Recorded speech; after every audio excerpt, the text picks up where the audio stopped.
Então, novamente, bom dia a todos, a todas e a todos. É com imensa satisfação que iniciamos nossos trabalhos para esta manhã do dia 1º de outubro de 2020, no terceiro encontro integrado de pesquisa e formação e o quinto encontro de pesquisa do Núcleo de Estudo sobre Formação, Avaliação, Gestão e Currículo, subordinados ao tema central, a reinvenção dos processos educacionais e as desigualdades presentes nas trajetórias escolares, que tem como objetivo principal contribuir com o campo científico, tendo como foco a discussão, análise e disseminação de experiências acadêmicas acerca das múltiplas temáticas que permeiam o campo da educação, congregando pesquisadores para discutir, debater e refletir sobre as alternativas para o enfrentamento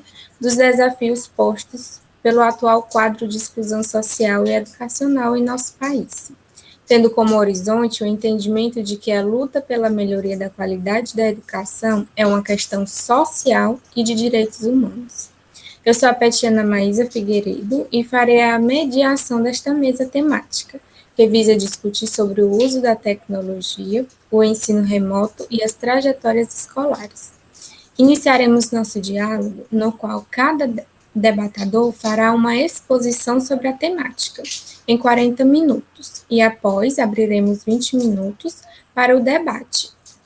Convido então a professora doutora Ildamara Lopes Araújo, da UFP, que possui doutorado em Educação pela Universidade Federal do Rio Grande do Norte, mestrado em Educação pela Universidade Estadual do Piauí, Instituto Latino-Americano e Caribenho, de 2000, é graduada em Licenciatura em Estudos Sociais pela Universidade Estadual Vale do Acaraú. Atualmente é professora da Universidade Federal do Piauí, no Departamento de Métodos e Técnicas de Ensino do Centro de Ciências da Educação. Docente do quadro permanente do mestrado profissional em Ensino de Física da Universidade Federal do Piauí, subcoordenadora do mestrado nacional profissional em Educação de Física do Centro de Ciências da Natureza, CCM-UFP, subcoordenadora institucional do Programa de Consolidação das Licenciaturas e é tutora do Programa de Educação PET Pedagogia. Recebeu um prêmio também o professor Rubens Murilo Marques, pela Fundação Carlos Chagas, em 2020. Título do projeto: Tempo de Alfabetizar com Textos, Contribuições para a Aprendizagem da Leitura e da Escrita. Para dar início à sua arguição, professora, fique à vontade. Com a palavra, professora Ildamara. Bom dia, não é, a todos. Com muita honra, eu recebi o convite para participar desta edição, não é, do Encontro Integrado de Pesquisa e Formação, que é articulado ao Encontro de Pesquisa do Núcleo de Estudos sobre Formação, Avaliação, Gestão e Currículo, subordinados ao tema central, a reinvenção dos processos educacionais e as desigualdades presentes nas trajetórias escolares. Nesta mesa, nós iremos discorrer, debater em torno do tema o uso das tecnologias, o ensino remoto e as trajetórias escolares, e o faremos a partir das experiências vividas no âmbito do Programa de Educação Tutorial PET do curso de Pedagogia. Inicialmente, quero cumprimentar os organizadores deste evento e todos os membros do NUFAGEC, na pessoa da professora doutora Neide Guedes, que é líder deste grupo de pesquisa, a quem saúdo e a quem abraço, ainda que virtualmente. Cumprimento também a professora Cledinalva Maria Barbosa Oliveira, da FAESP, Ouros Educação, com quem compartilho essas discussões neste momento. Cumprimento ainda os petianos, e com eles irei compartilhar a minha fala, petiano Mateus do Nascimento Silva e petiano Gabriel de Oliveira Lima. Cumprimento nossa mediadora, petiana Maísa Figueiredo, Cumprimento todos, todas, todes, petianos e participantes desta mesa.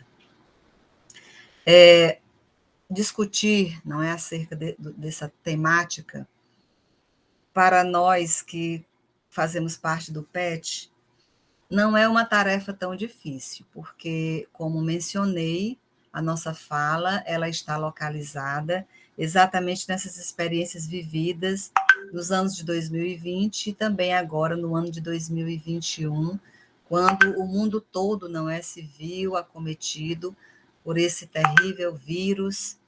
E então, nesse momento, a minha fala ela se volta para a gente fazer mais do que um relato, mas ao mesmo tempo trazer reflexões sobre como nós tivemos, não é, que nos reorganizar para trabalharmos sob uma circunstância até então nunca vivida por todos nós. Então, um prazer, repito, estarmos aqui nesse momento, compartilhando tais experiências. Inicialmente, eu gostaria de falar para aqueles que não estão ainda, que não internalizam, que não compreendem, quando eu falo PET, não é? O Programa de Educação Tutorial, ele é um programa do Ministério da Educação, e ele está instituído em várias universidades, tanto federais quanto estaduais também, no Brasil. Na Universidade Federal, são 10 grupos. Eles estão localizados no curso de pedagogia, de serviço social, de filosofia, história, também na engenharia elétrica, junto com outras engenharias, no curso de nutrição, e também há grupos em outros campi da Universidade Federal, por exemplo, em Bom Jesus, em Picos, em Parnaíba, PET Turismo, não é? E assim por diante. Então, esses grupos, eles são formados por estudantes dos cursos, não é, de graduação, seja licenciatura, não é, ou bacharelado, e são 12 petianos que recebem uma bolsa no valor de R$ 400, e 6 petianos que são denominados de petianos voluntários. Voluntários porque eles entram no programa e ficam aguardando ali, não é, essa mutação que sempre existe, né? Um grupo está ali durante um tempo, depois sai, porque o petiano, para receber o certificado, ele passa 2 anos no programa.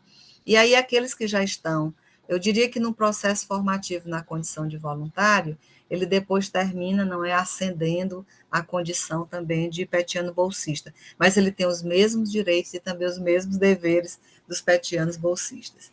Eu estou dizendo isso porque eu vou usar muito o nome PET, e às vezes as pessoas brincam e dizem assim, é alguma loja, né, que vende os produtos aí para PET. Então a gente já antecipa dizendo tratar-se de um programa, não é, de educação que cuida, que se volta para a formação inicial dos estudantes que estão nas universidades. Bom, de fato, considerando a pandemia do novo coronavírus, não é? Covid-19, que é mais popularmente conhecida, nós nos deparamos com uma situação inusitada. Lembro muito bem que nós chegamos, não é, na universidade, no dia 17 de março de 2020. E neste dia já nós foi anunciado a nós que as aulas presenciais seriam interrompidas e que ficamos um tempo um pouco atordoados diante dessa situação, como fazer, como deveria acontecer a formação dos estudantes. Passamos um semestre, não é? Meio que sem resolver nada desse ponto de vista, mas depois fomos entendendo que era preciso, não é, voltar às aulas, ainda que pelo meio remoto. Essa situação, ela atingiu com muita força o mundo todo, não é? A economia, a política, a sociedade de um modo geral, e não foi diferente em se tratando da educação. Então, no caso do PET, os nossos projetos imediatamente precisaram ser adaptados, as atividades foram replanejadas, a metodologia de execução dessas atividades nós também tivemos que adaptar para esse meio remoto, para o uso de tecnologias, como vamos discutir daqui a pouco. E tudo isso sob a orientação da OMS, não é? De como proceder diante de tal situação, atreladas também aos protocolos de segurança internos. Eu lembro que ano passado havia um comitê Covid que ficava monitorando a situação e informando a toda a comunidade, não é, acadêmica, o que se passava, de modo que essas orientações, elas determinaram o isolamento e o distanciamento social, impossibilitando a realização das nossas atividades, dos nossos projetos, que em sua maioria, aliás, até o momento todos eram realizados, não é presencialmente, em várias instituições, nas escolas públicas, por exemplo, também lá mesmo na universidade, mas tivemos, né, por conta desses protocolos, que parar com tais atividades presenciais, visando a integridade da saúde e das nossas vidas, não é? Eu lembro que, nesse momento, que nós estávamos tentando entender o que se passava, nós nos deparamos com um livro de Boaventura Santos, que é um educador português, mas ele também é da área do direito, não é? Ele publicou um livro chamado A Cruel Pedagogia do Vírus, e fomos fazer leitura desse livro, e nele ele traz argumentos sobre os desdobramentos da pandemia do coronavírus à luz da situação econômica e política dos últimos tempos. E ele discute a fragilidade dos estados em responder às diversas desigualdades da sociedade, desigualdades que foram acentuadas nesse momento de crise. E a educação não ficou fora dessas dificuldades, mas, ao contrário, a gente pode dizer que ela foi fortemente atingida.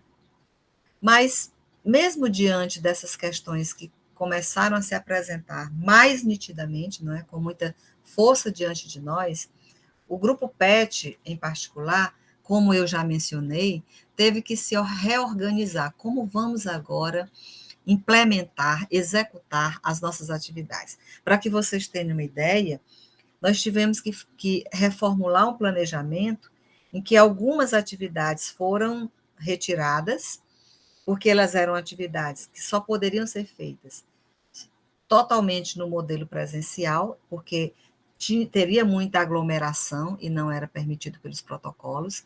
Então, nós retiramos essas atividades e tivemos imediatamente que replanejar. Imaginem vocês agora, professora Cledinalva vai sorrir, mas usando a tecnologia. A gente usava uma tecnologia incipiente para uma coisinha, né? Aqui, outra acolá. Não como o cerne do desenvolvimento de um planejamento que ano passado envolveu cerca de 2.000 horas, para que tenhamos ideia do que fizemos. Então, a gente imediatamente fez uso de metodologias ativas, porque mesmo fazendo uso de plataformas, nós teríamos que interagir de alguma forma, não é? E as metodologias ativas, elas propiciam exatamente a interação dos participantes nas atividades. Nas oficinas, nós tivemos que colocar o modelo de oficinas, nós fizemos uso da plataforma Google Meet, que eu confesso a vocês que eu nunca tinha ouvido falar no Google Meet. Olha aí, professora, viu? Como é que eu estava atualizada, né? Então, não conhecia o Google Meet, agora eu acho que eu já até acrescento ao meu nome essa expressão, eu gosto de dizer brincando. E assim, os participantes, não é, dos projetos, né, nós planejamos e nós passamos a desenvolver as atividades, não é? E nos projetos havia a orientação dos petianos, dos monitores, tutores, professores, não é? E, por fim, nós terminávamos socializando esses projetos. Daqui a pouco a gente vai falar especificamente de alguns. Bom, além dessas plataformas, não é? Porque as nossas oficinas, como eu já mencionei, as nossas apresentações, as falas, elas passaram a ser feitas basicamente pelo Google Meet, poucas vezes pelo Zoom, mas eu participei de outras atividades também pelo Zoom, que é muito semelhante, não é? Para que essas atividades acontecessem. E aí, quando nós fomos, por exemplo, colocar em prática um projeto que daqui a pouco os meninos irão falar, que a gente abrevia chamando de contação de histórias, então outros aplicativos começaram a aparecer que eu também nunca tinha ouvido falar. Ou se ouvia, não, realmente, como era fora daquela minha, não é? Trajetória de professora, eu não dava muito valor. Então, daqui a pouco os meninos começaram a falar, vamos usar o Pixart, vamos usar o Canva, porque nós vamos trabalhar agora as histórias animadas, nós vamos tirar uma história infantil do papel e vamos transformar numa animação. Para isso, a gente vai precisar desses aplicativos, porque vamos fazer edição de imagens, criar logos, construir vídeos, tudo isso de forma online. E algumas dessas atividades, como um jogo maravilhoso que vamos falar daqui a pouco, que foi o Corona Game, que rendeu assim, colocou o pet, inclusive, nos meios de comunicação, na TV, no rádio, nas escolas e em tudo mais, não é? Ele foi feito para ser usado no celular, não é?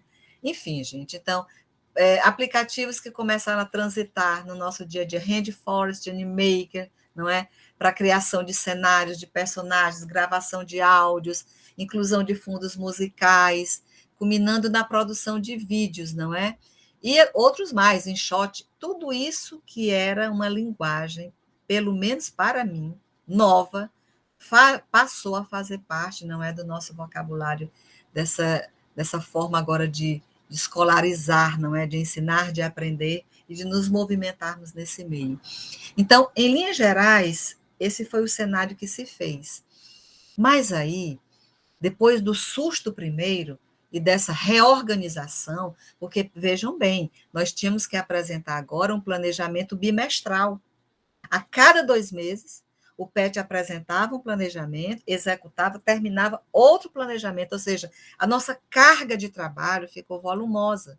E eu preciso dizer que isso causou imenso estresse para o grupo, para a tutora petianos, porque havia uma cobrança institucional desse ponto de vista. Ou seja, além daquelas dificuldades de nós ficarmos ouvindo pelos meios de comunicação que se passava, a dor das pessoas, que também era a nossa dor compartilhada, ainda tinha que cuidar dessa parte, não é, de planejar e executar atividades num momento tão difícil. Mas eu quero dizer com isso que, mesmo assim, nós fizemos muita coisa. Algumas pessoas criticam a palavra reinventar, não é? Porque dizem que muita coisa já existia, não sei o quê, mas, enfim. A gente fez tanto que hoje, até esse ano, vamos, né, baixar um pouquinho. Gente, nós publicamos demais. Por exemplo, os cadernos PET volume 1, eles foram publicados em plena pandemia, ano passado. Ele é uma coletânea de contação de histórias e educação infantil, organizada, não é? Pelo Grupo PET, com publicações do Grupo PET. Já estava também, imediatamente, já está organizado o Cadernos PET Volume 2, que traz a temática da formação e da prática docente, dessas experiências que vivenciamos. Eu vou começar a falar mais rápido, porque daqui a pouco eu me empolgo e pronto. E já vai sair agora, já solicitamos o ISBN, a história animada, coronavírus, que foi aquilo que eu falei, a capacidade que esse grupo teve. Eu faço aqui uma menção com muito, assim, muita honra, a Petiana Egressa, Lisandra Campelo, que teve essa... Porque esse grupo aqui é maravilhoso, é um orgulho imenso, eu nunca paro de dizer. Para mim, essa linguagem era difícil, para eles não, viu, gente? Era só pegar o que eu já sabia e colocar. Então, eles diziam, professora, vamos fazer aqui uma história animada. E a história que estava no papel transforma-se numa historinha. E essa, em particular, teve uma divulgação imensa, porque tratava de orientar as crianças sobre o vírus, não é? E também sobre os cuidados e higienização de forma lúdica, através da contação de histórias. Então, isso foi para nós algo assim importantíssimo.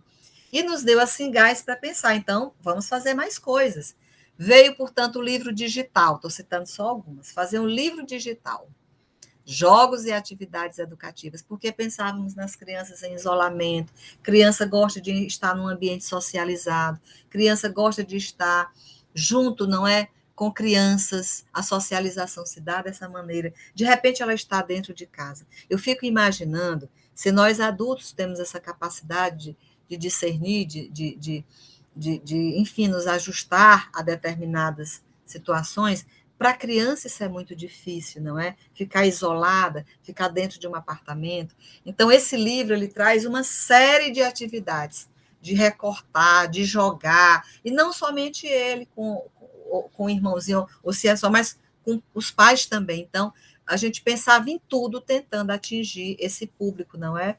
O livro traz jogos que estimulam a coordenação motora, senso de lógica, direção, organização, jogos, mas principalmente o objetivo era também a diversão. O aplicativo Corona Game, esse eu fiquei absolutamente encantada. Foi assim um boom no PET. Eu lembro que tinha que levantar tal hora para dar entrevista na TV, foram várias emissoras que nos procuraram, dei entrevista no rádio também, saiu nos jornais, chegou até as escolas públicas. Eu recebi professora, o meu filho está viciado no celular, jogando esse joguinho, porque aplicativo de jogos educativos, viu? E tem mais. Olha o nome, Corona Game, viu? Tudo voltado aos cuidados de higiene, prevenção, não é? Orientados pelo Ministério da Saúde. Eu acho que os meninos também vão falar.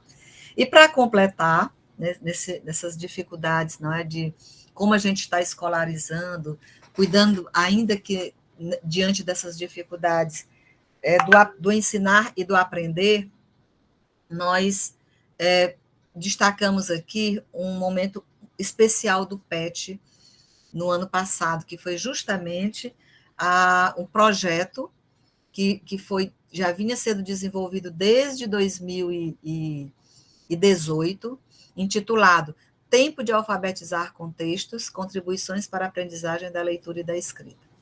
Esse projeto, eu me reuni com as professoras Maria Lemos e Francisca Nascimento, que nos acompanharam durante o desenvolvimento desse projeto nas escolas, que acompanharam os petianos valorosos na execução desse projeto, planejamento e execução das atividades nas escolas lá em 2 comunidades da zona rural, em Lagoa de Dentro, não é? E também em Santa Teresa. Os petianos iam toda semana para lá desenvolver essa atividade, com crianças que já tinham 9, 10 e 11 anos e não sabiam ler e escrever. Então, a Fundação Carlos Chagas abriu um edital, e eu gosto de ficar olhando editais, e achei de convidar a professora Francisca, desafiar as duas, em plena pandemia, que estava assim, no alvoroço, foi ali do final do primeiro semestre para o segundo, e nós fomos para a universidade, ficamos trancadas, escrevendo o projeto, não é? Para concorrer. E para nossa graça e nossos agradecimentos, o projeto foi aprovado. Foram 3 projetos no Brasil, e o nosso foi um deles, na 10ª edição do Prêmio Professor Rubem Murilo Marques. Eu não sei se os meninos teriam para colocar o vídeo para compartilhar com vocês. É um vídeo bem rapidinho, de 3 minutos, mas eu gostaria muito de compartilhar, porque nos orgulha muito como tivemos essa capacidade. Dá certo, Maísa? Ou vai ser Gabriel, não sei, que vai apresentar? Para que o público tenha conhecimento do que nós fizemos. E foi um projeto assim que nos orgulhou muito, porque o desafio maior foi esse, foi atingir as crianças que já estavam com 9, 10, 11 anos e não sabiam ler e escrever. Dificuldades imensas, não só do ponto de vista do aprendizado, mas também de uma situação econômica muito precária, de uma situação social difícil, não é? Ou seja, havia um conjunto de dificuldades envolvendo essas crianças. E o PET passou na escola 2 anos trabalhando com elas. E, ao final, nós ficamos felizes, porque eles aprenderam a ler e escrever. Vai dar para passar? Só um minuto, pessoal, estão procurando aqui, mas por enquanto a senhora pode continuar. Ah, vocês não deixaram o vídeo já no ponto não, né? Então, pronto. Como falei, teve esse momento marcante, tudo isso em plena pandemia, não é? E, por fim, gente, com tudo isso, participamos desse evento que está acontecendo nesse momento, essa nossa fala é dentro, não é? Do evento do Núcleo. E nessa ocasião, mesmo ano passado, nós apresentamos 9 trabalhos. Ou seja, não deixamos de fazer a extensão, não deixamos de fazer a pesquisa, não deixamos de fazer o ensino. Ensino, pesquisa e extensão estiveram sempre conosco durante esses momentos. Mas eu não estou aqui dizendo que foi tudo perfeito. Nós tivemos uma série de dificuldades para tocar essas atividades. Esses projetos, eles foram socializados, em particular, não é o do contação de histórias, por meio de apresentações virtuais. Nós apresentamos, para que tenham ideia, 15 histórias no projeto Contação, no nosso encerramento. O grupo que estava participando, que foram aí cerca de, eu creio que 60 participantes, desenvolveram e apresentaram 15 histórias, o que para a gente foi assim um feito, não é muito grande, considerando que nós estávamos num momento muito difícil. A avaliação dessas atividades, elas aconteciam pela via remota, não é? Nós entendemos que, de certa forma, o PET contribui e contribuiu para a escolarização das crianças por meio das atividades que produzia e disponibilizava às escolas públicas e aos professores, não é? Atividades lúdicas, que proporcionavam não só o aprendizado, mas também momentos de lazer. Para o grupo PET, essa experiência, entendemos, que ela proporcionou ricas e diversificados aprendizados, como pesquisadores, considerando as publicações que nós desenvolvemos, né? Considerando os aprendizados numa extensão que passou a ser feita de forma virtual, algo novo.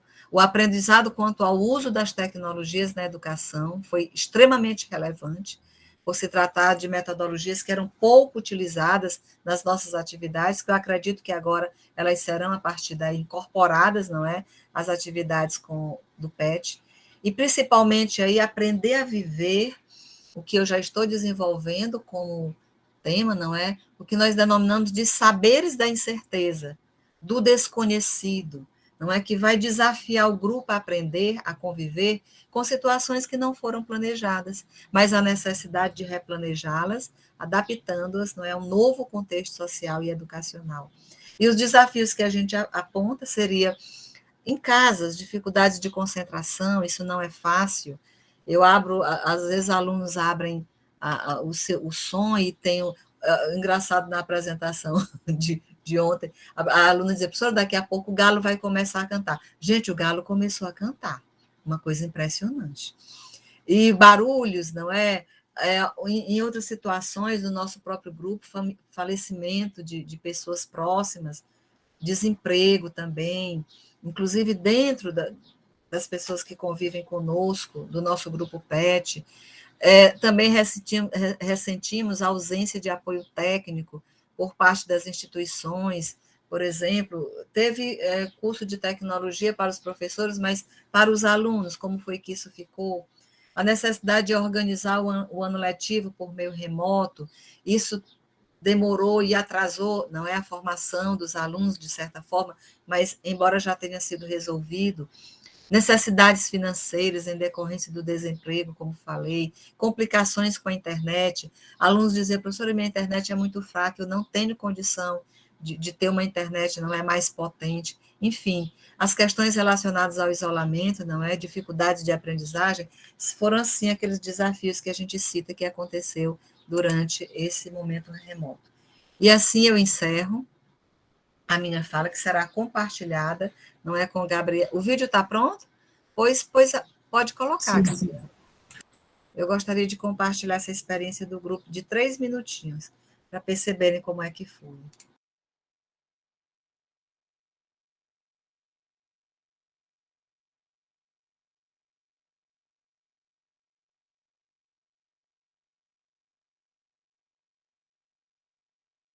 A Constituição do Brasil assegura: a educação é um direito de todos.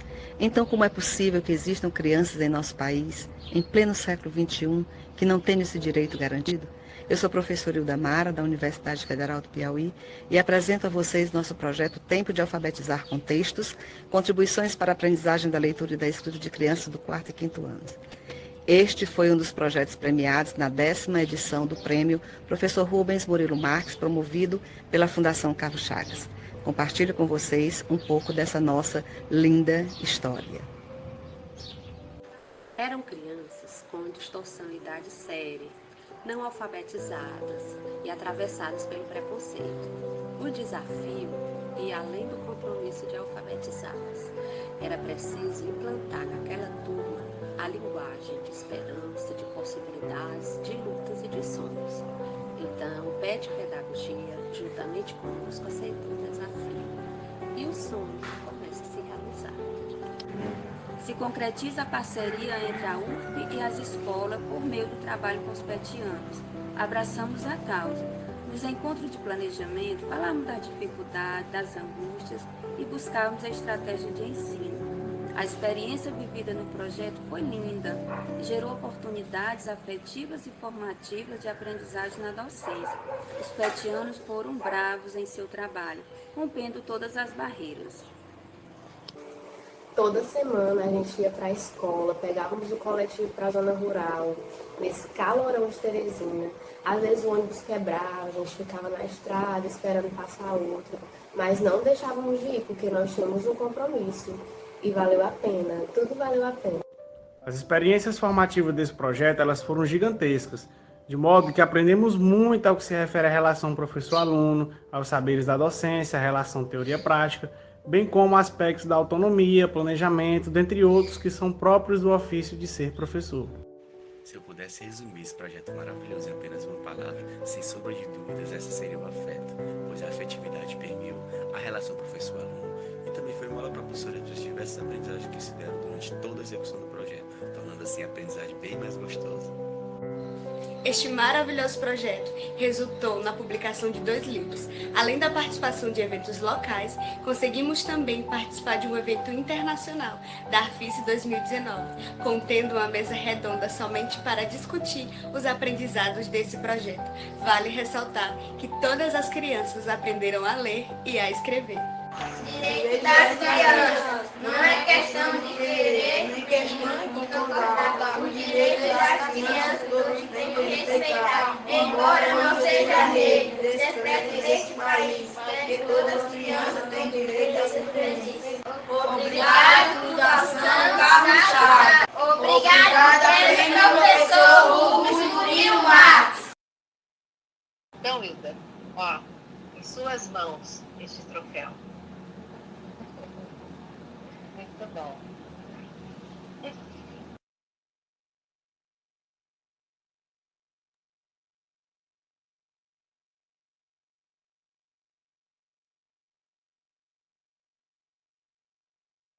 Eu já passo a palavra porque estou muito emocionada. Não tem como realmente não se emocionar. Então, para dar continuidade, teremos agora o Gabriel de Oliveira Lima, graduado do curso de Bacharelado em Direito pela Faculdade Estácio de Teresina e discente do curso de Licenciatura em Pedagogia pela Universidade Federal do Piauí. Atualmente bolsista do Programa de Educação Tutorial PET Pedagogia, UFP, membro do Grupo de Pesquisa Ensino, Pesquisa e Extensão, também membro do Núcleo de Estudos sobre Formação, Avaliação, Gestão e Currículo, e do petiano Matheus do Nascimento Silva, graduado em Pedagogia pela Universidade Federal do Piauí, bolsista do Programa de Educação Tutorial PET Pedagogia UFP e membro do Grupo de Pesquisa Ensino, Pesquisa e Extensão. Membro também do Núcleo de Estudos sobre Formação, Avaliação, Gestão e Currículo. Fique à vontade.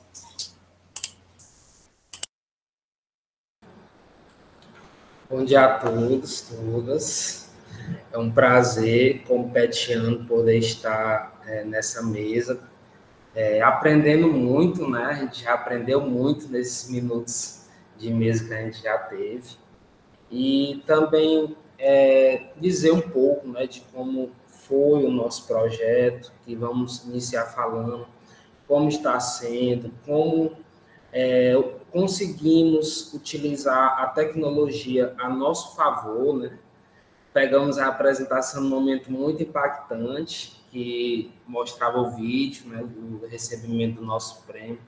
Não tem como não se emocionar assistindo, né, vendo o resultado de um projeto que a gente acordava 5 horas da manhã, eu acordava 5 horas da manhã para ir até a escola, mas só em ver esse vídeo, a gente vê que todo o trabalho valeu a pena, né?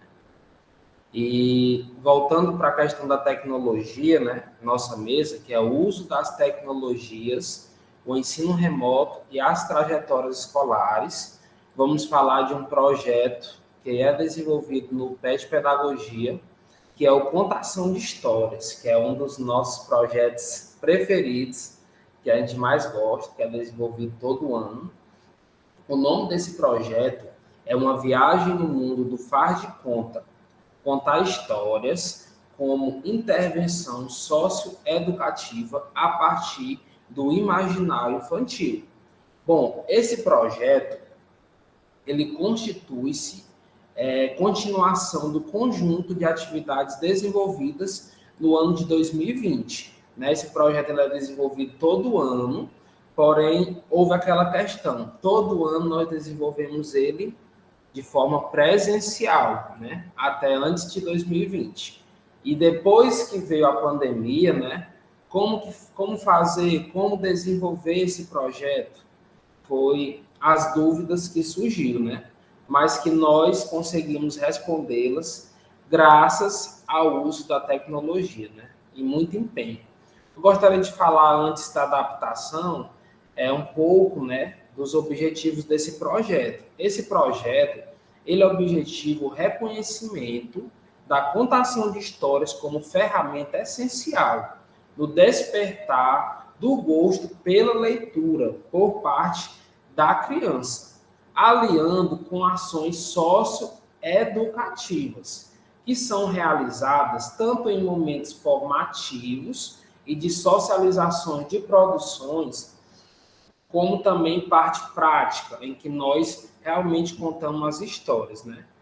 Esse projeto ele tem como base os campos de experiência da BNCC, Base Nacional Comum Curricular, visto que a educação ela está nesse novo cenário, né? Nesse cenário de transição, que vai modificando as suas bases curriculares nos sistemas de ensino, nas escolas, nos estados, bem como em toda a formulação das propostas pedagógicas das instituições de ensino, né? Eu falo tanto no âmbito privado como no âmbito público, né? Que é o nosso foco, é a educação pública. Esse projeto, como eu já falei, ele é desenvolvido a fim de trazer o gosto pela leitura, formar um leitor crítico, né? Utilizando as diferentes linguagens, a interação com o meio social. E esse projeto, ele é desenvolvido em 2 partes. A primeira parte é a parte teórica, em que juntos aos professores, doutores, nós discutimos a importância da contação de histórias, né? Como aplicar a contação de histórias em sua prática. Então, esse primeiro momento é apenas teórico, junto com os petianos e também participantes inscritos nesse projeto, né? Nós sempre abrimos as inscrições para o público da universidade, também para a comunidade externa, então todos juntos nós estudamos, nós nos aprofundamos nessa parte teórica. E o segundo momento é a parte prática, em que realmente, no presencial, nós iríamos contar as histórias em escolas, em ONGs, já contamos histórias no TRT, foi muito bom essa experiência, mas como fazer essa contação de histórias usando a tecnologia, né? Então, nesse sentido, o Grupo PET, ele adaptou as atividades ao meio remoto. Ele planejou, executou, fazendo uso de plataformas digitais, né? Como coloquei no slide, a exemplo do Google Meet, uma professora falou, a gente não sabia nem o que era essa palavra antes. Mas agora, na parte prática do nosso projeto, nós precisamos nos adaptar e utilizar essa plataforma para desenvolver a parte prática e também a teórica do nosso curso, com vistas à operacionalização das ações, o desenvolvimento das ações, né? Nesse sentido, as NTICs, né, as novas tecnologias de informação e comunicação, elas foram muito importantes nesse momento de pandemia, né, de crise sanitária. Não usamos só o Google Meet, nós também precisamos utilizar outras ferramentas, como é o exemplo do Google Forms, para preenchimento de frequência, uso do Google Sala de Aula a fim de abrigar as gravações das aulas ministradas em cada módulo, possibilitando que os alunos do curso também tivessem acesso a essas aulas. Passa, Gabriel. Sendo assim, nós precisamos adaptar as nossas histórias, utilizando as tecnologias. Como fazer isso, né? Antes nós nos preparávamos, nós estudávamos, nós se vestia a caráter, né? A gente se vestiu muito de vários personagens a fim de chamar a atenção do nosso público, né? A fim de prender a atenção deles naquela história. E como fazer isso? Utilizando as tecnologias. Então, nós precisamos fazer essa adaptação utilizando aplicativos. E quais foram os aplicativos que nós utilizamos? O RenderForest, o Animaker, o InShot, o Canva e o PixArt. Foram aplicativos que nós precisamos aprender a utilizar e também teve um curso para isso. Nós do PET Pedagogia, em parceria com os professores, desenvolvemos um curso para aprender a utilizar esses aplicativos, que vai ser explicado mais na frente. E foi dessa forma que nós conseguimos adaptar as nossas histórias.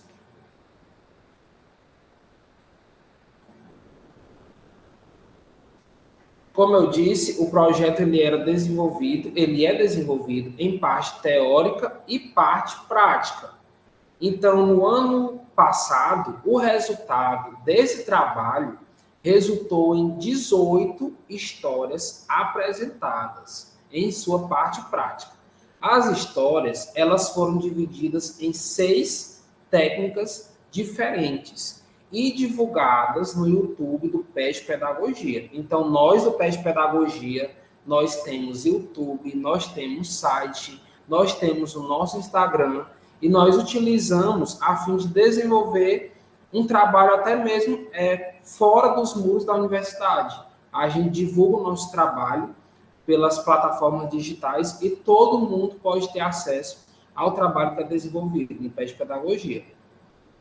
E como não tem um tempo para apresentar todas essas histórias, né?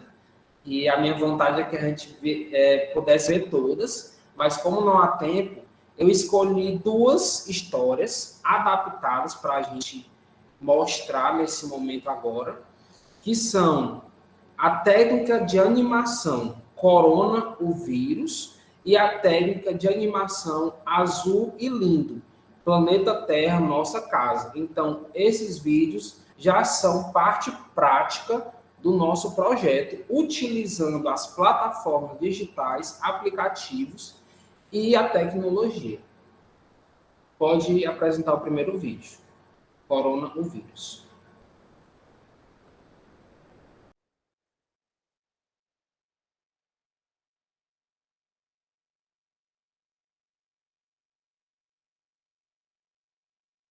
O vírus, uma história de Maria Jesus Souza Juca, adaptada por PET Pedagogia UFP.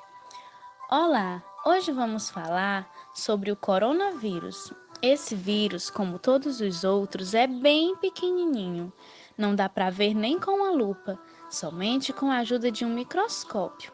Ele apareceu pela primeira vez na China em dezembro e depois se espalhou pelo mundo.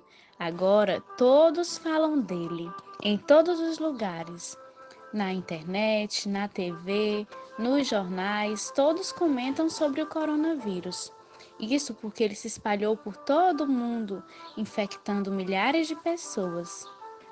Quando as pessoas são infectadas por este vírus, elas ficam doentes e, em casos mais graves, são internadas em um hospital, sentem febre, tosse, falta de ar. Por isso que os adultos estão tão preocupados com essa doença. Mas os cientistas já estão trabalhando, descobrindo como se comporta o coronavírus. Eles já descobriram que o vírus passa de pessoa para pessoa e também pode ser transmitido em contato com os objetos, quando pegamos em alguma coisa. Eles também estão tentando desenvolver uma vacina para nos proteger do vírus. Mas enquanto isso, devemos ficar em casa e tomar os nossos cuidados. Quando formos tossir ou espirrar, devemos nos proteger com o antebraço. E devemos sempre lavar as nossas mãos com água e sabão. Só assim podemos voltar à normalidade, podemos ir para a nossa escola. Mas se não nos cuidarmos direito, podemos também ficar doentes. Por isso, sempre que precisarmos ir em algum lugar muito importante, devemos usar máscaras. E agora que já sabemos como se comporta o vírus, vamos nos proteger.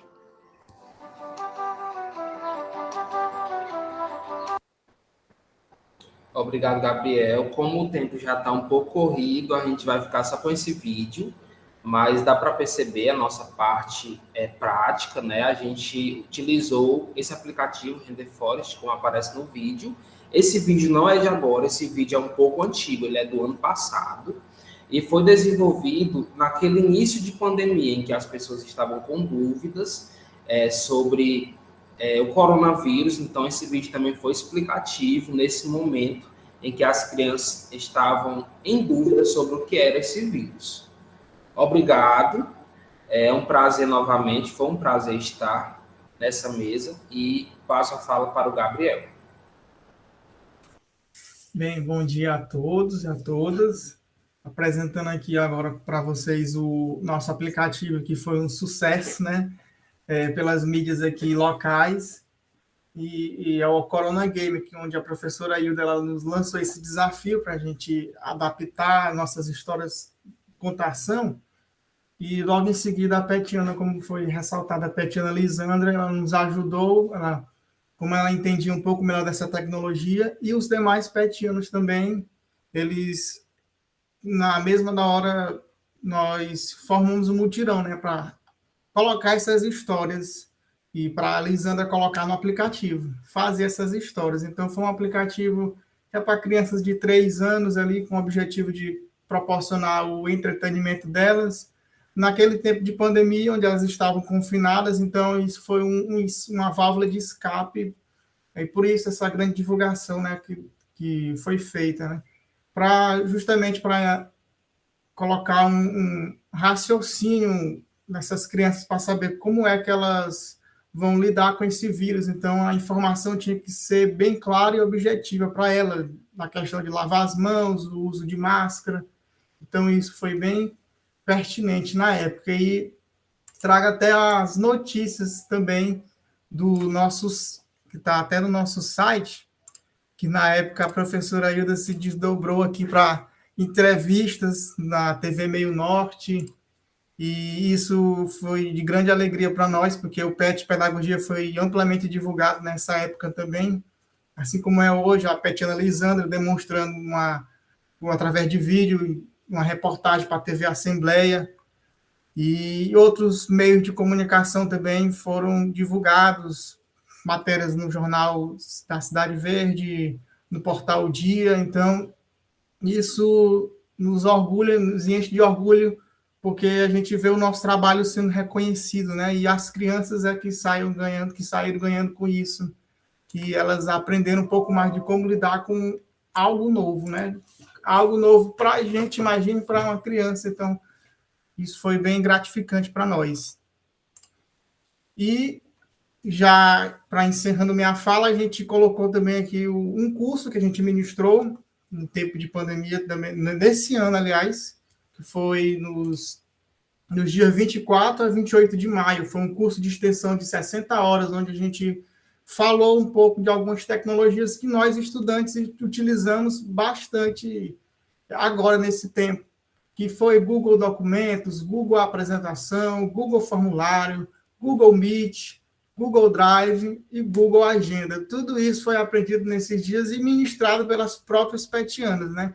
Com auxílio também, mediador, o professor Fábio também nos ajudando nas nossas falas e apresentações. Então, esse foi o uso das tecnologias digitais no ensino e aprendizagem, e para o aprimoramento dos estudos. Então, esse curso ele foi divulgado e logo as vagas se esgotaram, porque foi um sucesso, os estudantes querendo saber como mexer nessas tecnologias, e isso também divulgou bastante o nosso programa, né, nesse sentido, né, porque a gente está contribuindo também com a comunidade acadêmica, interna e externa também.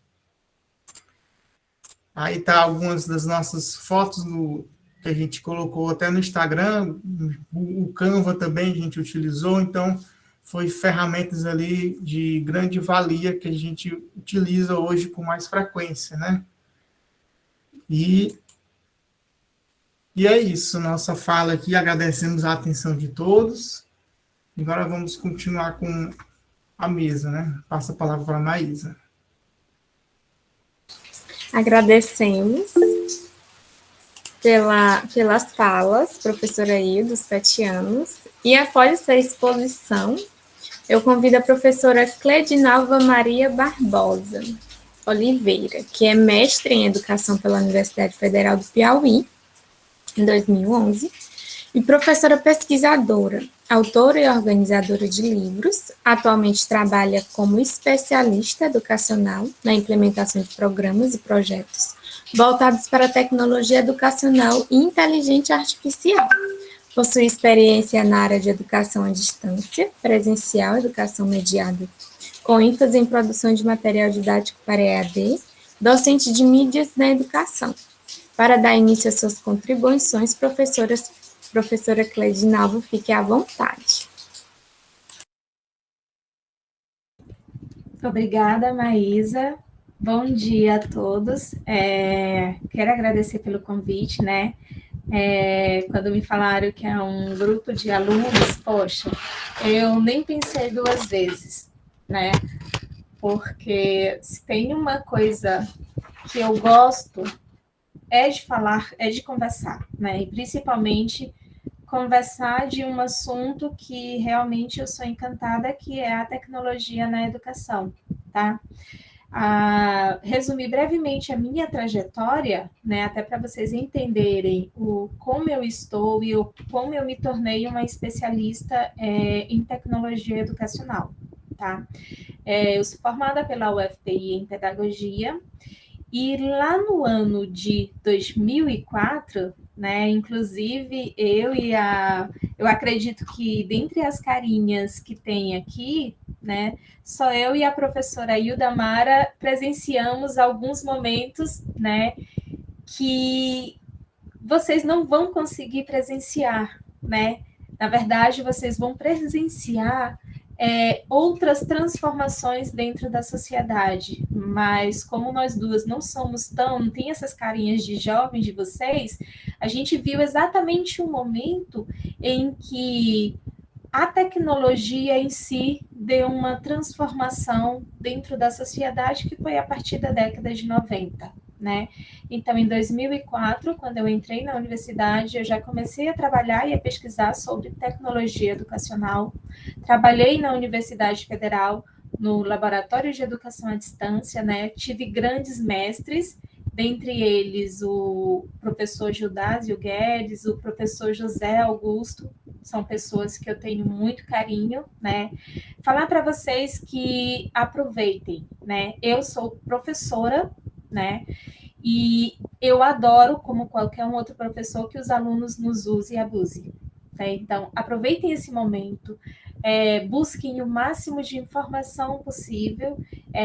Como eu falei inicialmente, a gente estava conversando, encontre dentro da área de vocês a grande paixão, né? Pedagogia, como a gente falou, é uma área muito ampla e com certeza tem alguma coisa que vai despertar a paixão de vocês. Por que isso é importante, né? Inclusive, eu adoro quando eu pego turmas, principalmente do curso de pedagogia, que estão no primeiro bloco, porque quando você tem essa fala com eles, com vocês, desde o primeiro bloco, segundo bloco, vocês já vão participar do curso de vocês com um olhar diferente, que é aquele olhar buscando o que realmente eu quero aqui, né? Eu tive um grande prazer de também presenciar 2 fases muito importantes no Brasil, né? Eu presenciei a educação à distância, que lá na década de 80, na década de 90, desde o Brasil EAD, né? Inclusive com a Universidade Federal de Cuiabá, eles vêm tentando implantar a modalidade EAD no Brasil de forma reconhecida pelo Ministério da Educação. E somente em 2005 que eu posso dizer, nós conseguimos fazer isso, porque neste período, mesmo sendo discente, eu já estava inserida nesta discussão, né? Porque tinham poucas pessoas.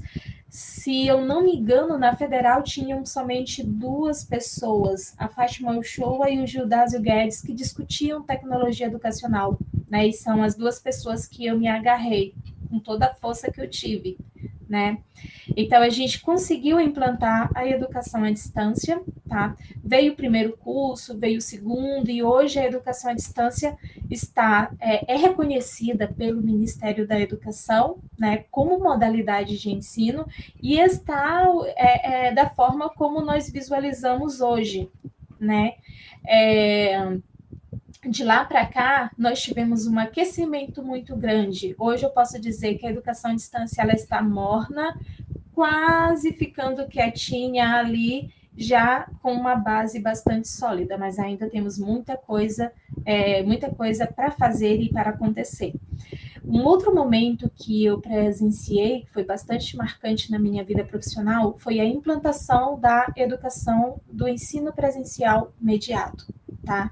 São 2 modelos de ensino totalmente diferentes, né? E o ensino presencial mediado, ele acabou sendo reconhecido pelo Ministério da Educação como uma metodologia de ensino e não em si uma modalidade. Depois eu explico direitinho essa construção, essa discussão. E eu acompanhei, né? Na época, em 2009, a Universidade Virtual do Maranhão, que funcionava exclusivamente nessa modalidade de ensino. Cheguei a fazer alguns trabalhos com eles, né? Inclusive nessa área também de produção de material, que é muito rica.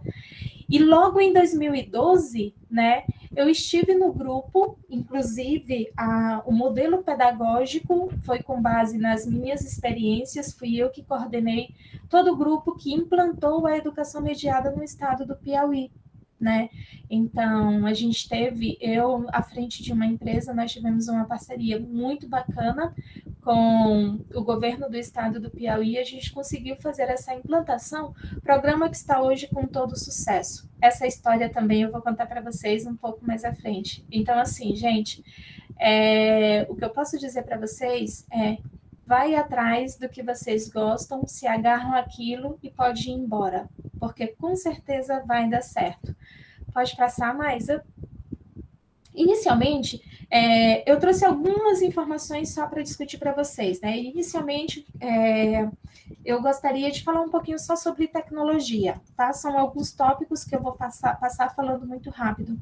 A tecnologia é algo muito curioso, né?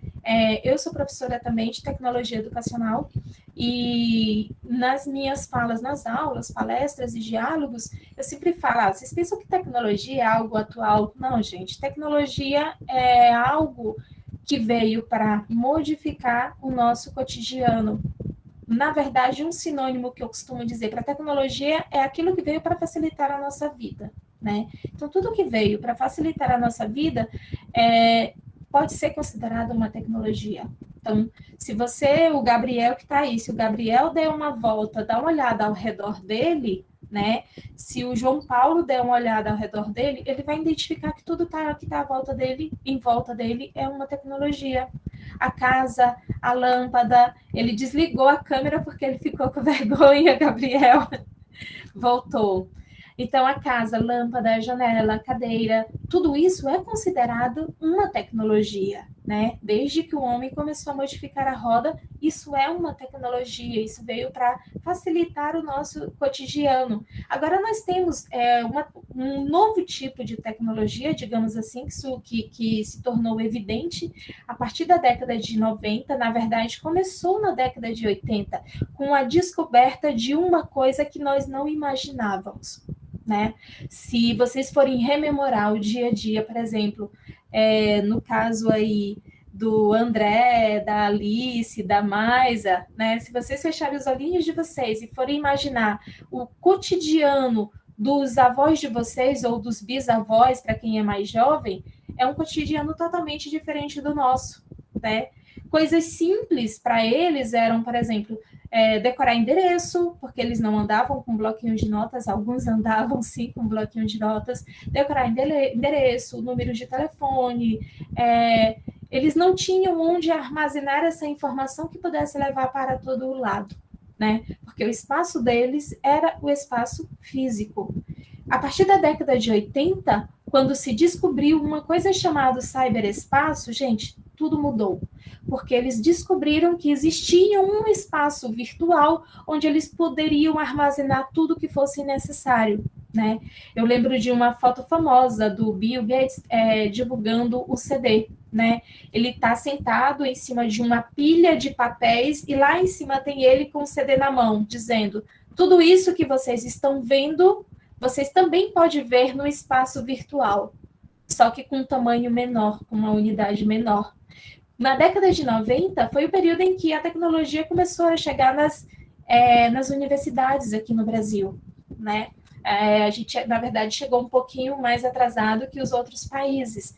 Mas, assim, quando eles descobriram que através de um dispositivo, como, por exemplo, um celular, um computador, você poderia ter acesso a determinadas informações, produzir, gerar, modificar, armazenar, tudo isso mudou. Então, o que aconteceu, na verdade, dos últimos anos do século XX para a entrada do século XXI, foi essa mudança comportamental a partir da utilização das tecnologias educacionais e dos ambientes virtuais, né? Então, assim, tudo que acontece hoje, vocês podem verificar, a criação de recursos, meios, instrumentos que possibilitem cada vez mais, de uma forma sofisticada, o acesso a essa informação dentro desse ambiente virtual, desse cyberespaço, né? Então, assim, tem uma fala, um livro, inclusive, de Pierre Levy, que eu gosto bastante, que o nome do livro é Cybercultura, né? É um livro muito bacana, onde isso, eu não recordo o ano, mas não é atual, é da década de 90 esse livro, onde ele já fala da questão da cybercultura, onde ele já prevê o que muito acontece hoje, que é o comportamento das pessoas em volta dessa tecnologia virtual, desse ambiente virtual. E a partir de então, aquilo começou a interferir e a modificar o cotidiano das pessoas, né? E aí eu vou pedir, por exemplo, se eu pedir aí para o Matheus ele rememorar o dia dele, né? Com certeza, a partir do momento em que ele bota o pé no chão, que acorda, ele já tem contato com esse tipo de tecnologia, né? Que faz essa sincronia com esses ambientes, que permitem a comunicação dele nesses ambientes virtuais. E a partir de então, esse armazenamento de informações tornou-se cada vez mais sofisticado, né?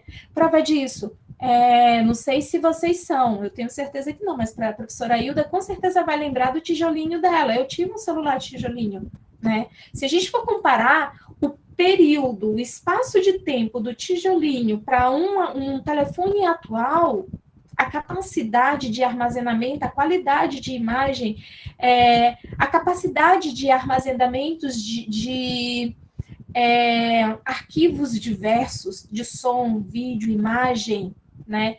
É um processo de um crescimento e um avanço muito rápido que nós tivemos, né? E com certeza daqui para frente a coisa não volta, pode ter certeza, essa é a única certeza que a gente tem, né?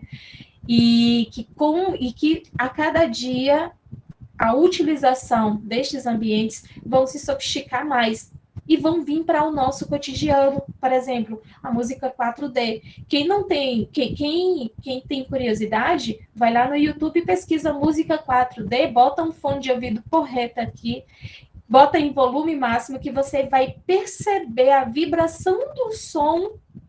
É a mesma coisa que um MP4, né? Só que a vibração do som já é diferente, já te provoca emoção, né? Ele utiliza, inclusive, recursos muito conhecidos, por exemplo, em filmes de terror. Em filmes de terror, eles colocam, por exemplo, uma trilha sonora que ela mexe voluntariamente com o teu emocional, que ela já te deixa aflita, então eles utilizam a psicologia para isso, né?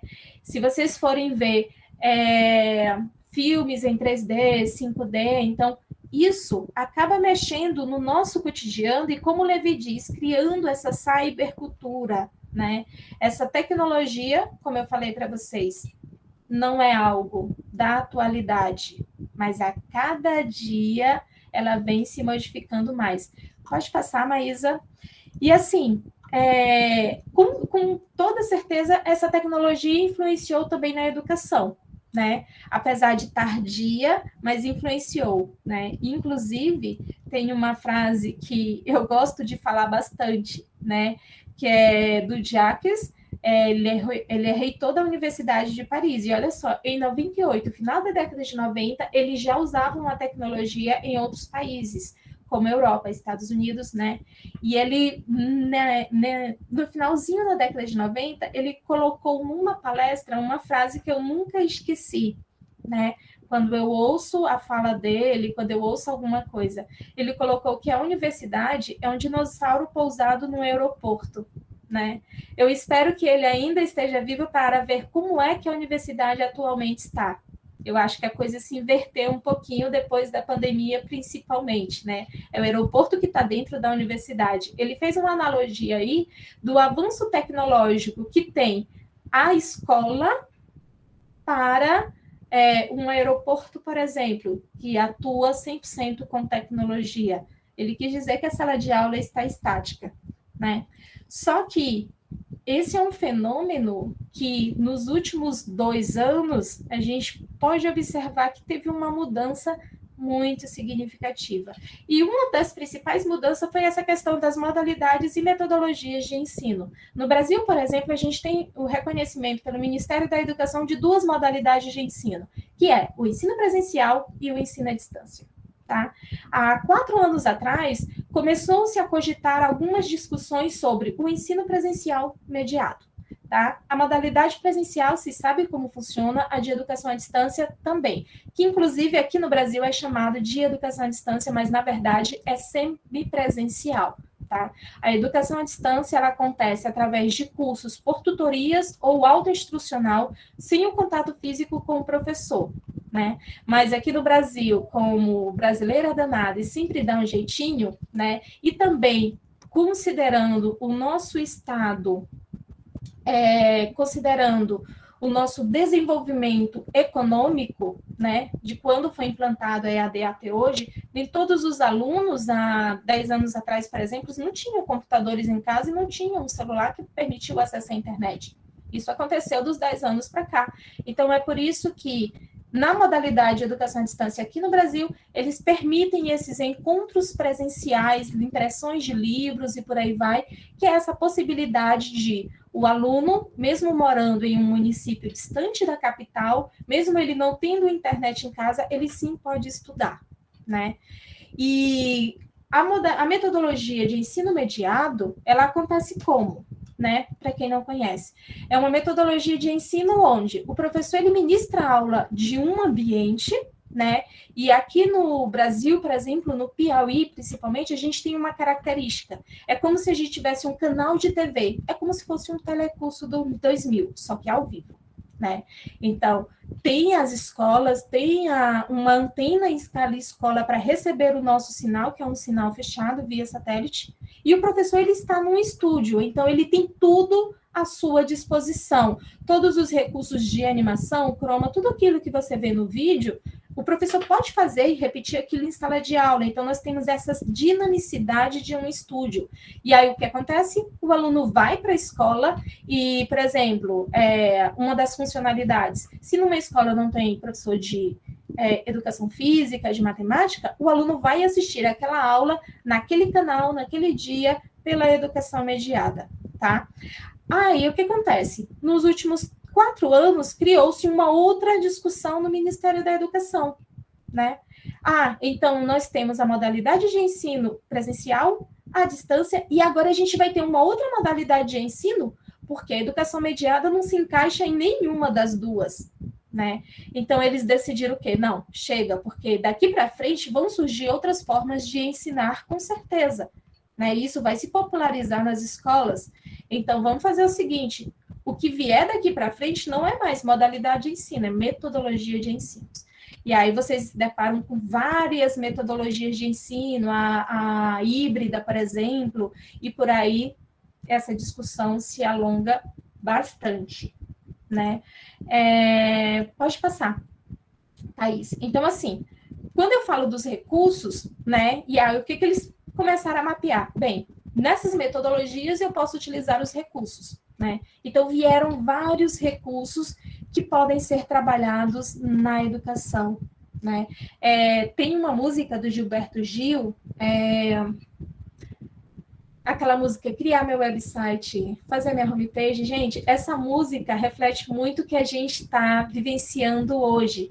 Se eu não me engano, o nome da música é Pela Internet, de Gilberto Gil, né?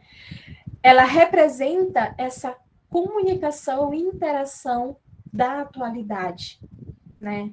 E isso é muito engraçado porque ela reflete exatamente a utilização destes recursos de formas diferenciadas de comunicar, tá? E aí, quando a gente fala de recursos, a gente vê vários recursos que podem ser aplicados, independente da modalidade de ensino, né? Eu vou frisar só alguns, por exemplo, a gamificação, né? Mas a gamificação é um modelo de ensino? Sim, a gamificação, inclusive, muito bacana. O que eles fazem? Eles utilizam o mesmo propósito dos games, né? Só que educação, você entra no game e só que agora você vai ver o teu conteúdo curricular, tá?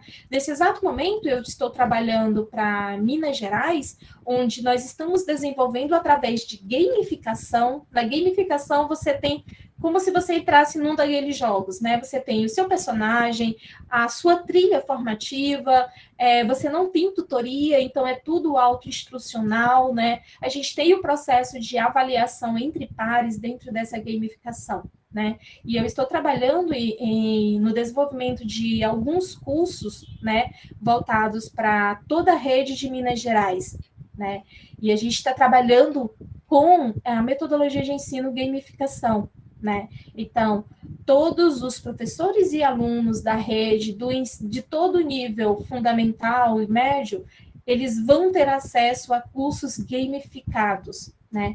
E isso é muito bacana quando a gente usa uma linguagem, principalmente que os nossos alunos já conhecem, quando a gente utiliza personagem, premiação, envios de badges e por aí vai, né? Um outro recurso que eu acho muito bacana é o ensino híbrido, né? Que se tornou muito popular nos últimos anos.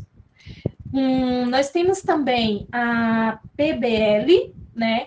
Que é um processo de ensino baseado em problemáticas, né, que é muito parecido com o ensino híbrido, que todas essas novas ferramentas de ensino, né, esses novos recursos, ele tem uma característica muito peculiar, que é justamente a priorização do aluno, né, enquanto sujeito que vai receber essa informação, né? Então, assim, quando eu falo de recursos dessas aplicabilidades, eu lembro bastante de alunos, né? E tem aplicativos, por exemplo, eu vi o exemplo aí do aplicativo que vocês apresentaram, foi maravilhoso, né?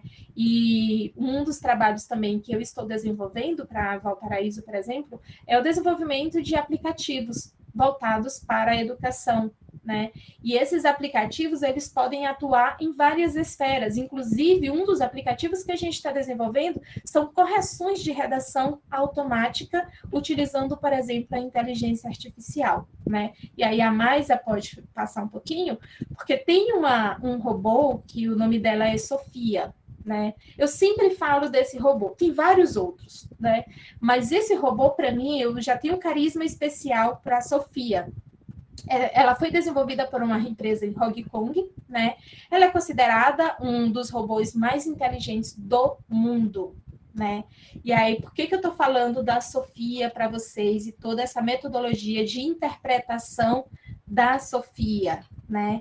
É justamente porque ela utiliza, nesse robô, tem-se a aclopagem, tem-se a junção de várias tecnologias que nós já conhecemos e que nós não conhecemos, né?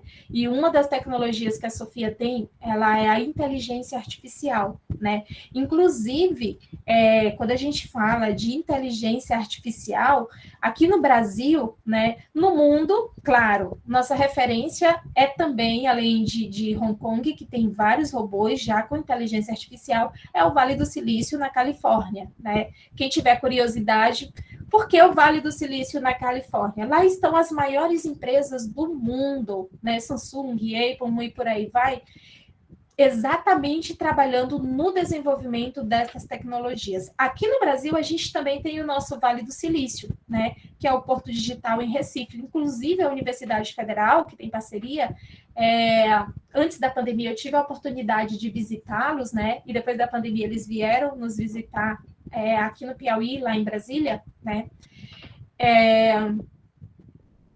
O trabalho que eles estão desenvolvendo, que inclusive nós vamos utilizar agora, nós já estamos desenvolvendo este tipo de aplicativo de inteligência artificial, é muito belo, né? Inclusive, quem tiver oportunidade, estiver em Recife, eu super indico. Vá conhecer o Porto Digital, vá conhecer o setor de informática de lá, que inclusive no setor de informática tem várias incubadoras, né?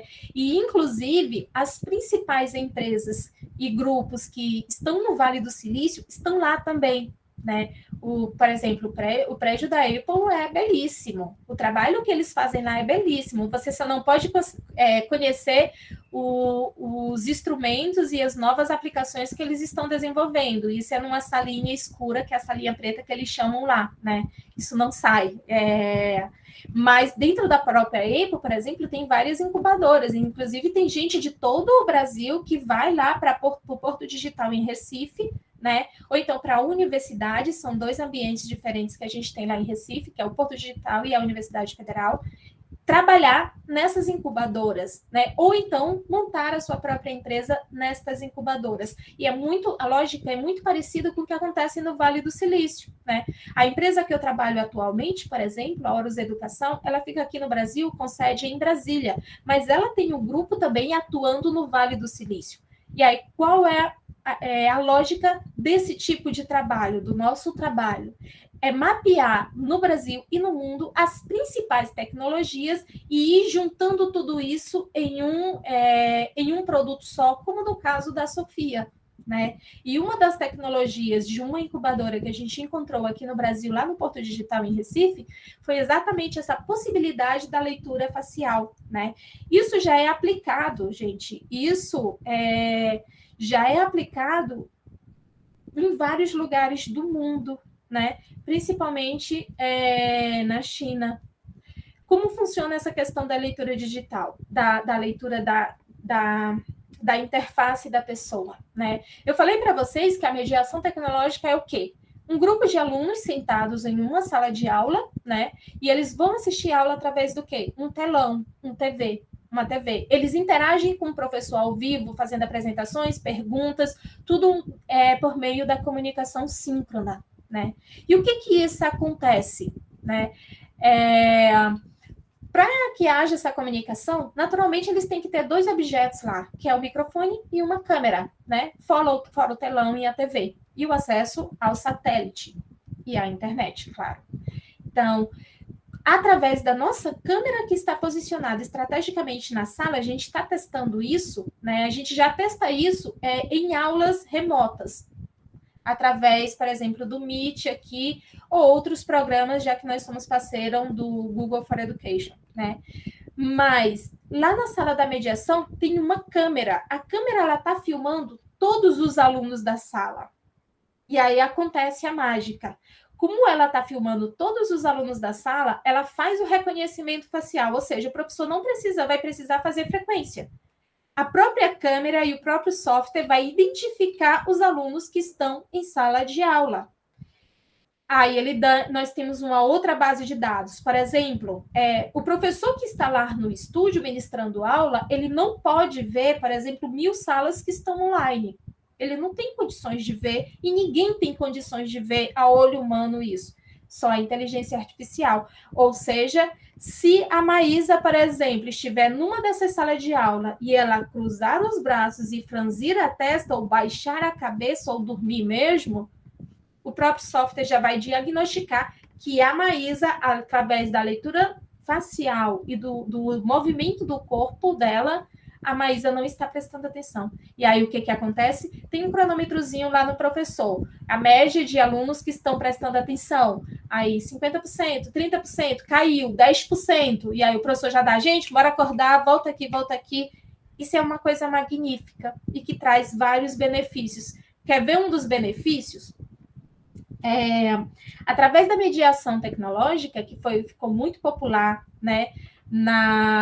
No período de pandemia, vou já falar disso também para vocês, tiveram várias situações, não foi uma, foram várias situações, porque nós abrimos a nossa sala de aula aqui do estado do Piauí, né, para vários municípios, para vários estados, para todos os municípios, e vários estados também trabalharam conosco nisso, solicitando a nossa aula. E olha o curioso, a gente não estava com nenhuma tecnologia, não, a gente estava dando aula realmente pelo Meet e pelo YouTube, né?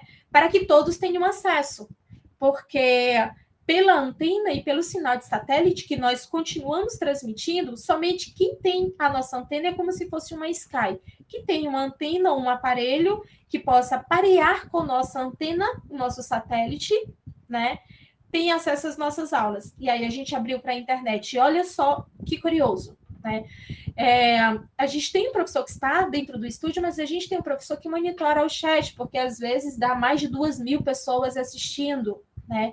Ou mais de 300 salas de aula, cada sala com 30, 40 alunos, né? E aí, alguns alunos, por exemplo, que estavam em casa, eles já estavam habituados com essa professora que ficava fora do estúdio, acompanhando as dúvidas no chat, e aí eles colocavam, obrigada, professor, tipo, teve um caso muito famoso que aconteceu no estado aqui do Piauí, né? Um aluno postou lá, obrigada, professora, somente você me ouve.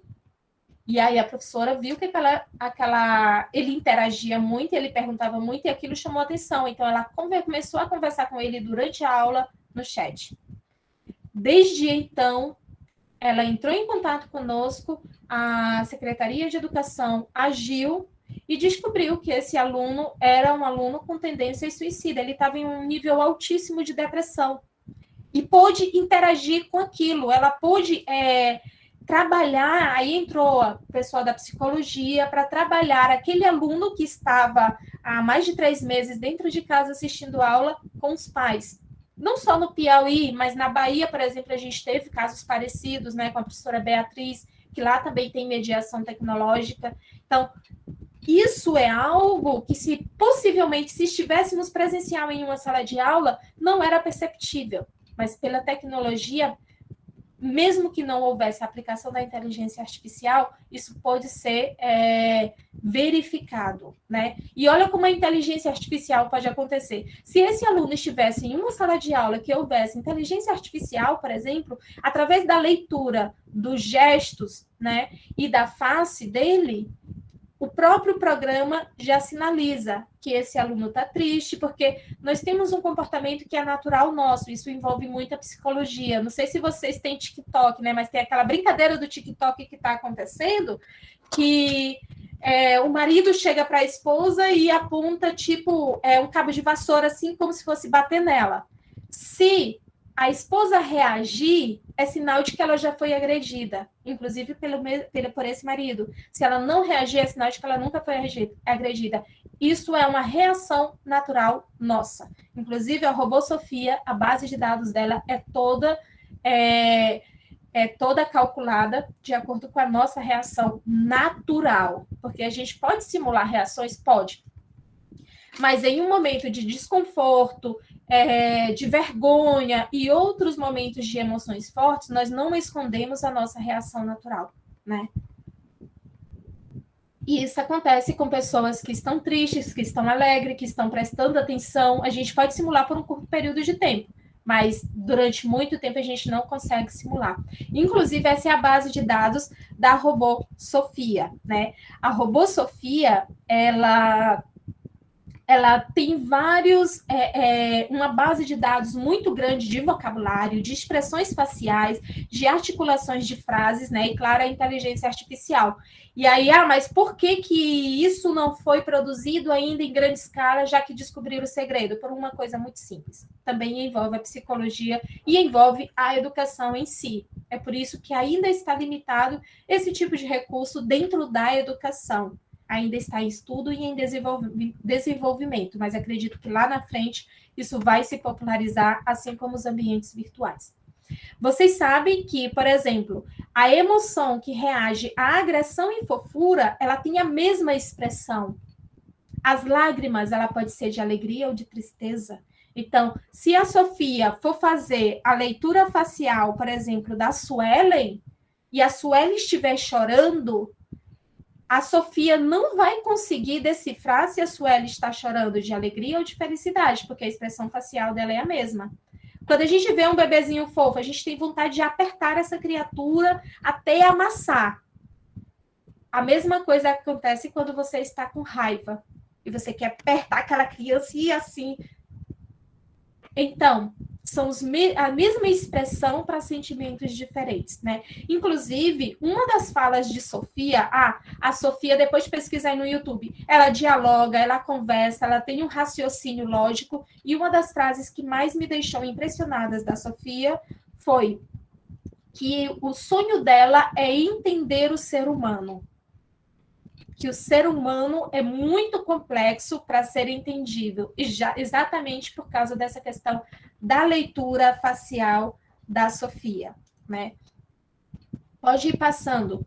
Bem, e aí eu vou falar um pouquinho do docente, né? E como o professor fica em todo esse processo? Porque você me falou aí de vários recursos, como, por exemplo, a gamificação. Eu não preciso do professor, propriamente dito, para dar uma aula. Porque quem vai dar aula na gamificação é um personagem virtual, não tem um professor físico. Só que tem um detalhe, gente. Com a questão das tecnologias, o professor, ele entrou num processo de renovação. Quando eu estou palestrando para grupos de professores, eu sempre falo, gente, não tenham medo. Primeiro, professor vai ser sempre professor e, todavia, professor. Não existe educação sem aluno e professor, isso é fato.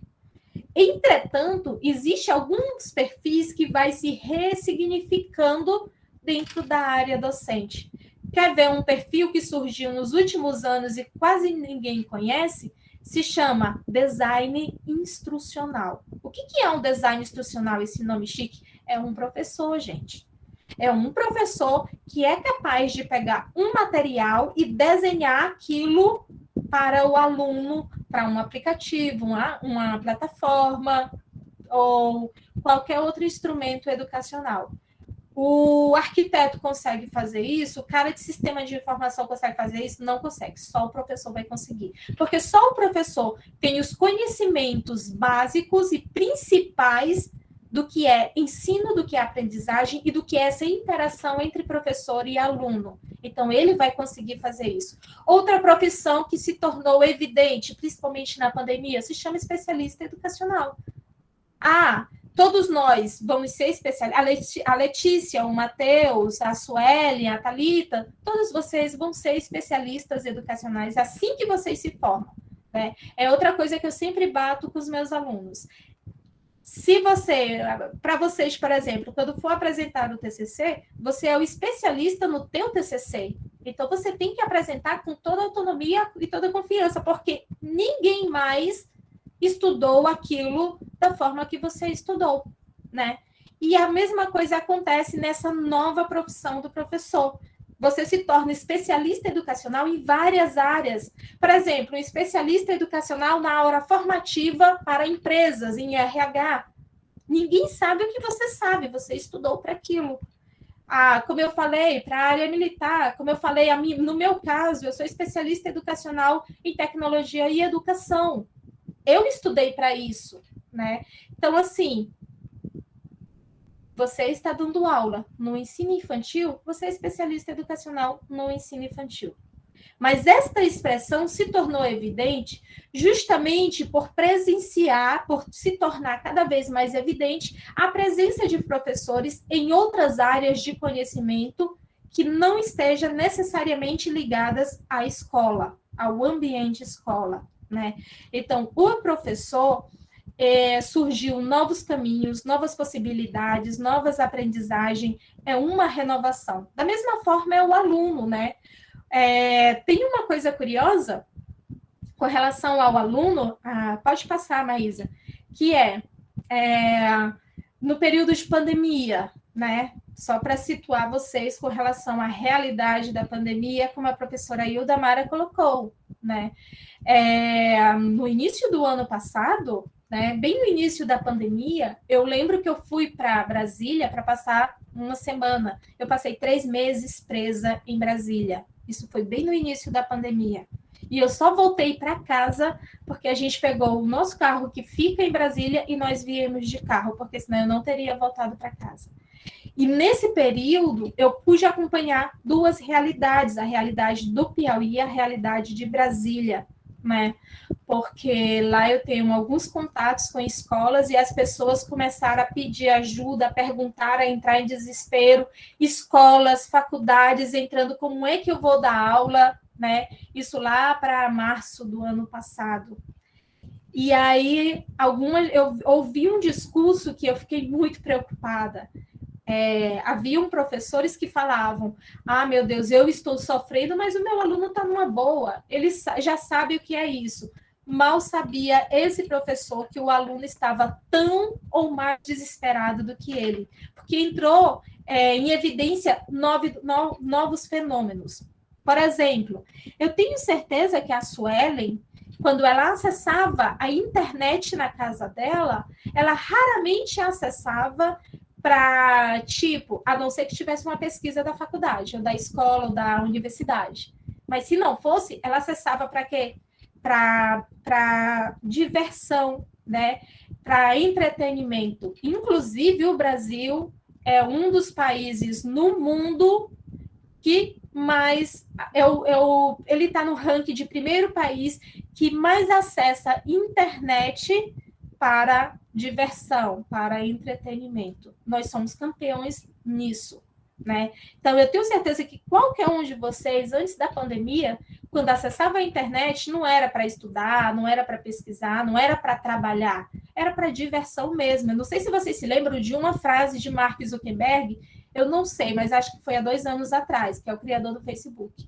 Ele falando que estava decepcionado com o público brasileiro, porque foi algo desse tipo, com o público brasileiro, porque nós acessávamos a internet não para um motivo nobre, digamos assim. Aí depois ele pediu desculpas aos brasileiros, porque nós somos o maior grupo no Facebook, somos nós, tá? Então ele depois pediu desculpa. Mas isso é verdade. Os alunos, eles estavam acostumados a utilizar as redes sociais, qualquer ambiente virtual, para entretenimento, não para estudar. Teve outro desafio, né? Nós somos acostumados, porque eu me incluo nisso também enquanto aluna. Eu estava acostumada a estudar as 4 horas que eu estava sentada na universidade, na escola. Naquele momento eu estudava em casa, eu só fazia as atividades, eu não estudava. Eu só fazia o que era necessário para no dia seguinte voltar à sala de aula, né? E quando eles se depararam com isso, aí o bicho pegou. Por quê? Porque envolve noção de tempo e espaço. E os alunos não estão habituados a uma rotina de estudos de forma virtual. Quem sofre muito com isso são os alunos, por exemplo, de educação à distância. Essa organização lógica do tempo deles é um pouco mais complexa, né? Então, assim, tem várias características que interferem no aluno, essa questão da cultura. Olha que curioso, no ano passado, antes da pandemia, porque depois da pandemia a gente não pode mais fazer, por enquanto, nada disso, né? Mas antes da pandemia, no ano passado, em janeiro, fevereiro, eu tive a oportunidade de conhecer uma realidade educacional totalmente diferente da nossa. A lógica educacional deles é totalmente diferente da nossa, né? Eu passei quase 2 meses imersa na Irlanda, naturalmente passeando, mas eu me envolvi com a Universidade de Cork, e aí quando o professor descobre que tu é professor em qualquer parte do mundo, aí, meu amigo, surge uma sintonia assim que ninguém entende. E aí eu fui conhecer o ambiente escolar, a lógica das escolas lá, e eu fiquei impressionada, né? Porque a lógica educacional deles, desde pequenininha, é muito diferente da nossa. Eles sofreram menos nessa pandemia, pelo menos os contatos que eu tive, porque eles já estavam habituados a um modelo educacional diferente do nosso. O nosso modelo educacional, o que é? Estuda na escola, em casa faz tarefa. E o deles não é assim, é totalmente ao contrário, é como se fosse uma sala de aula invertida. Pode passar aí, Mayra.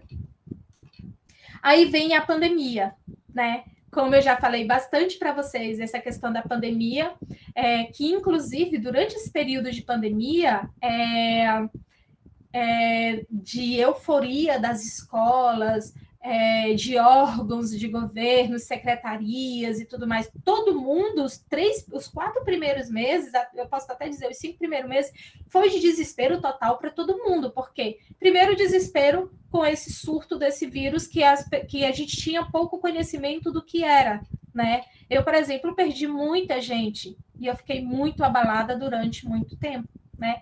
Segundo, porque as pessoas não sabiam como iriam retornar. Isso afetou todos os campos sociais. Isso afetou a escola, a cultura, a política, o comércio. Eu sou comerciária, por exemplo. Eu senti na pele o que a pandemia provocou, né? E aí, foi justamente nesse período, devido a um boom no trabalho de pessoas tentando resolver os seus problemas de como vão continuar com suas aulas sem o contato físico, né?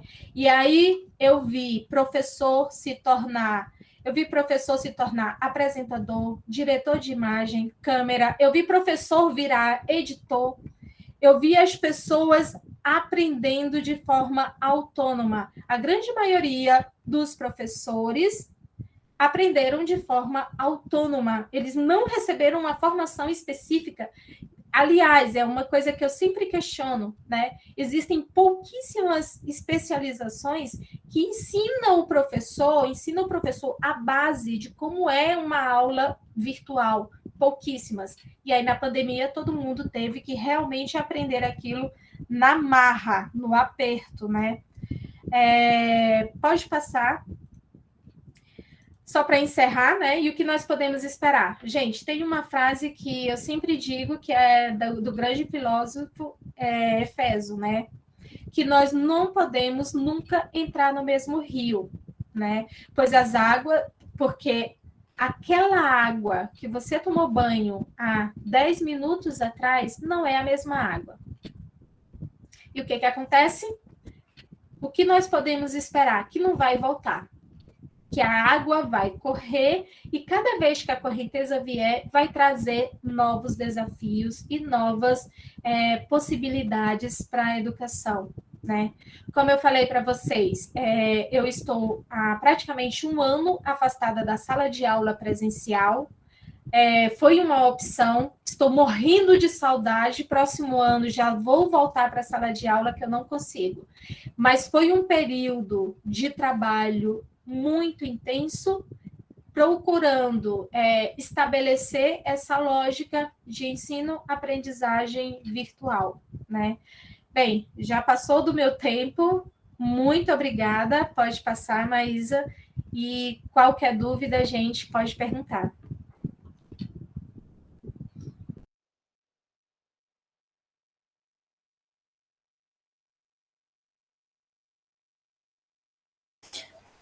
A gente agradece pelo que foi dito, esclarecido, explanado aqui nessa sala. E devido ao tempo, palestrantes, professores, os presentes, queremos abrir apenas para as suas considerações finais, porque agora às 10 vai ter a apresentação de trabalho de pôster, e a gente está com o tempo meio estourado realmente, porque essa mesa, este assunto ainda tem muito o que ser falado, o que ser pensado.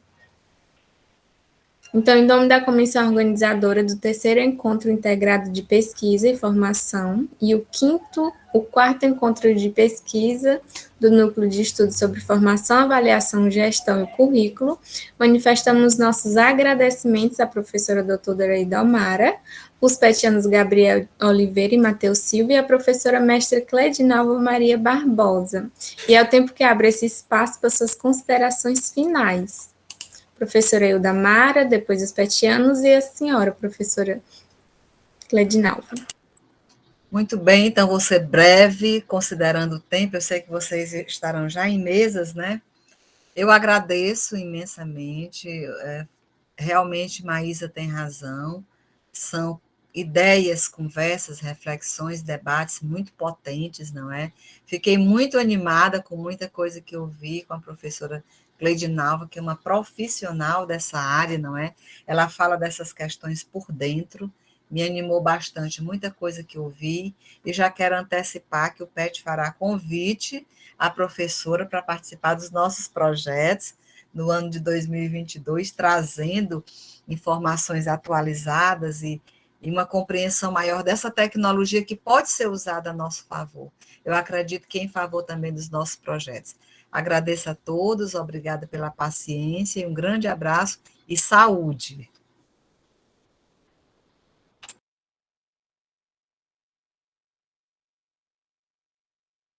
Petianos, Gabriel, Matheus. Sim, também agradeço a participação aqui, o convite para estar compondo a mesa aqui. Eu, como mero estudante, me sinto honrado aqui de dividir a mesa com duas professoras, a professora Hilda, que tem um carinho especial, a professora Cleidinalva, que também não conhecia, mas também já tem um carinho especial pelo tanto de conhecimento que ela já repassou aqui para nós, que é muito pertinente sobre tecnologia, sendo usada a favor da educação também, né? Que é muito importante, principalmente por dias de hoje, dias pandêmicos, né? Então, agradeço a participação e refaço o convite novamente da professora Hilda, né? Vai ter convite que os petianos estão aí alvoroçados para querer aprender um pouco mais do seu conhecimento sobre tecnologia, né? Eu também agradeço. Minha internet não está muito boa aqui na minha cidade, mas eu agradeço a oportunidade de estar participando dessa mesa, que foi muito rica, aprendendo. Foi muito, muito importante para mim o dia de hoje, até porque eu estou desenvolvendo uma pesquisa nessa temática. Então, Maísa, já quero essa gravação, vai ser muito importante para mim. Eu estou com a câmera desligada por conta da internet, mas agradeço muito a professora Hilda por toda a atenção, carinho que tem por nós petianos e proporcionar que a gente viva essas experiências. Agradeço a professora também que expôs, né, o seu trabalho, muito lindo, parabéns a todas e só gratidão.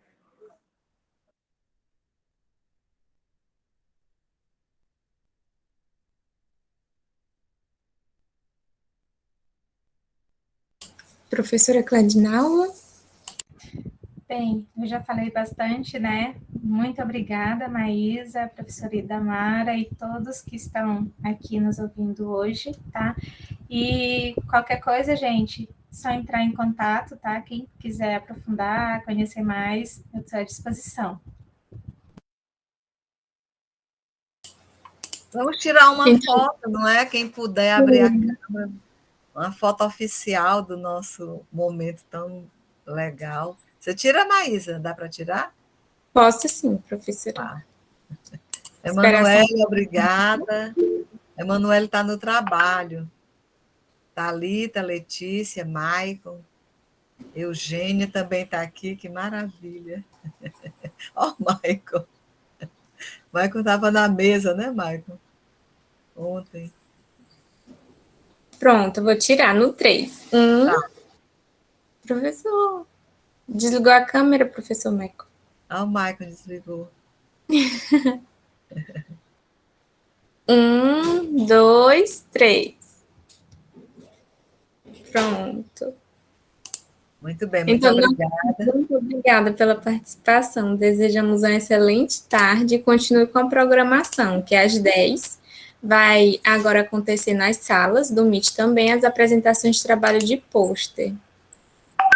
Certo. Obrigada a todos, um grande abraço. Foi um prazer compartilhar esse momento com todos aqui, gente. Vamos agora às salas. Um beijo.